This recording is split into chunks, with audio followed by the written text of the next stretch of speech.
It's The Real News. I'm Aaron Mate. The backlash against President Trump's so-called Election Integrity Commission is growing.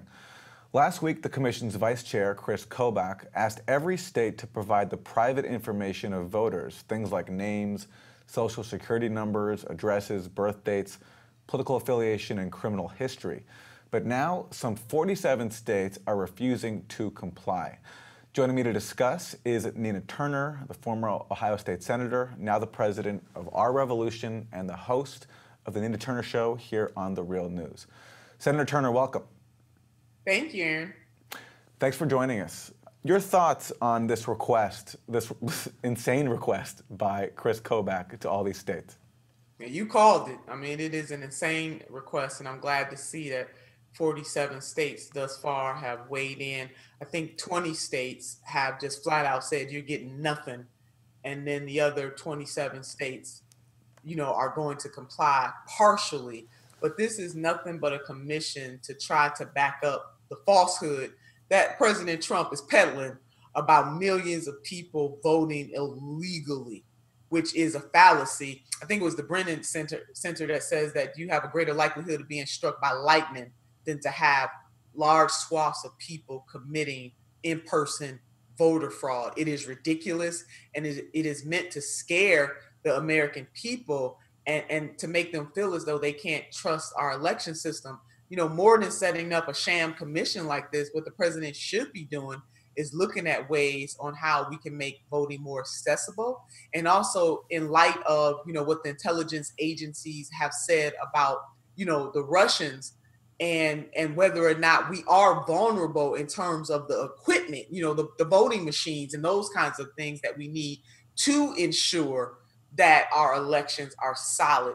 The Help America Vote Act, there's no more money left in that act to be able to give money to states to replace their voting machines. And some of those machines are over 20 years old. So we as a country, and this is not something just that has just come to light since Mr. Trump has been in office, but for quite some time, we have not done enough as a nation to invest in the elections process, starting with the machines that we use to count those votes in the states across this country. So you mentioned this effort to scare voters. Is that what this commission is for? Simply an effort to intimidate those who want to, expand democracy, make it easier for everyone to vote? Yeah, I mean, it's crystal clear what he's up to. I mean, if he really cared about elections integrity, he certainly would not have made a Secretary of State from Kansas, Chris Kobach, the vice chair of this commission. It is very clear because he is the poster child for voter suppression and the big purge to throw millions and millions of people off of voter rolls in this country. In the presidential election, almost 50% of eligible voters did not even bother to vote in the presidential election. What does that tell us? That we need to do a better job of creating pathways and opportunities so that people can vote, that they feel like their voices can be heard, so that they will participate in the process, not do things to bully and intimidate people. And Aaron, as you laid out some of the information that they're requesting, the irony here is that, Secretary Kobach sent out this letter and was asking for social security numbers when even in his own state, that kind of social security numbers can't be given out. So he couldn't even comply with his own request from his own state. The irony of that, it just makes no sense. And then you want people's criminal backgrounds. What does that do in their party affiliation? It's just they just want a lot of data so that they can intimidate people across this country. But I am proud that both red and blue states, meaning states where the Secretary of State is both a Democrat and Republican, states like Mississippi and other states like that they are saying, no way, you are not going to get this kind of information. So I'm really happy. If there's any glimmer of hope there, it is that these secretaries of states are united in saying that this is wrong. And it's a big waste of money too, Aaron. It's a waste of the taxpayers' dollars. On the issue of Kobach, who, as you say, requested all this information, he has ties to white supremacists. He was involved with a group called FAIR, Federations for American Immigration Reform, which some people see as a hate group. And very troubling. I mean, people are judged by the company they keep. I mean, I'm not going to say that the man is or is not, but That's a bit disturbing. So, in terms of making the vote more accessible, what do you think should be done if this election commission actually was doing its job? Well, first of all, making sure, because I think the House Appropriations Committee just defunded the Elections Assistance Commission, which their sole job was to make sure that the voting machines that various states used or use are up to standards and are in compliance. That was one of their roles.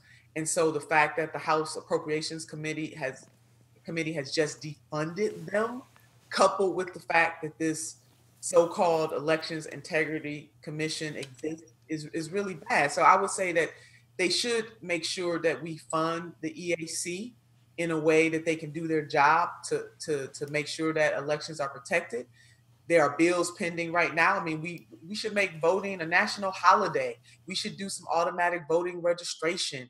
We should be doing the things that help to expand the vote, making sure that 16 and 17-year-olds, helping states that want to push forward or leading the charge to create an environment that is more voter friendly than what it is right now. But certainly not what they're doing. And the name should not be called the Elections Integrity Commission. It should be the Elections Lack of Integrity Commission. We want to scare the hell out of you so nobody votes commission. Finally, Senator Turner, you're the president now of Our Revolution. You've been going around the country giving speeches, meeting with activists and voters. What's your sense right now of where people are at in terms of organizing for 2018 and 2020 around issues like voter suppression and the other issues that are important to people's lives? Yeah, I mean, people are gearing up, and there are lots of wonderful organizations, not just Our Revolution, but voting rights and voting access is in our wheelhouse, and we're going to continue to push that.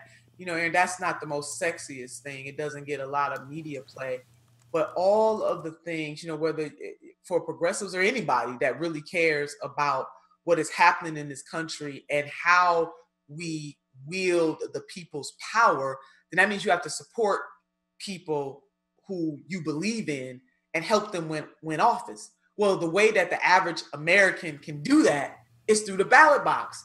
And so if they have barriers to the ballot box, that impacts their ability to let their voice be heard. So voting rights will always, always be in our top 5 issues to continue to push and fight for. And also just to even remind people that their voice does matter. It is so hard in this toxic political environment. The everyday person in this country, they get left out so much. And I know it's hard for them to believe at times that their voice does matter. So Our Revolution is one of those organizations taking the lead, along with some other organizations. And I really do, want to thank people like Ari Berman, who writes for The Nation magazine. He continues to write, voting rights is his area of expertise. Organizations like the Brennan Institute, the National NAACP, and organizations like that who continue to focus in on the voting rights space. We have to do something. The Supreme Court gutted the Voting Rights Act in Holder or Shelby County versus Holder. They gutted the Voting Rights Act, which was one of the most pivotal civil rights legislation, one of the most pivotal pieces of legislation of the 20th century. They gutted that. But with that comes an opportunity for Congress to enhance and strengthen it. And so I would like to see the Congress do that. And it just really breaks my heart that this has to be a partisan issue. It should not, because people who run for office should be the last people who want to suppress the vote. What you should do is want more people to participate in the process, which will make our democracy stronger, more robust, and then compete for those votes. Don't cheat, compete for those votes. But yet we find ourselves time and time again, and predominantly Republicans have done everything in their power since President Obama was elected in 2008 to try to suppress the vote at every turn, for whether it's strict voter ID or whether it's disenfranchising, college students, the elderly, people of color, you name it, they have done it. So I just hope that people are reinvigorated about why it is important that we protect the voting space, because that really is the only space where we are truly equal. We're one woman, one man, and it doesn't matter your socioeconomic status, your gender, your sexual orientation, your religion. None of those variables matter. When you step into the polling place and when you get ready to cast your ballot, you are equal. It is one of the greatest equalizers that we have in this country, and our revolution is committed to continuing to give voice to this and helping to push policies that will restore voter access. Senator Nina Turner, president of Our Revolution and the host of the Nina Turner Show here on The Real News. Senator Turner, thank you. Thank you, Aaron. And thank you for joining us on The Real News.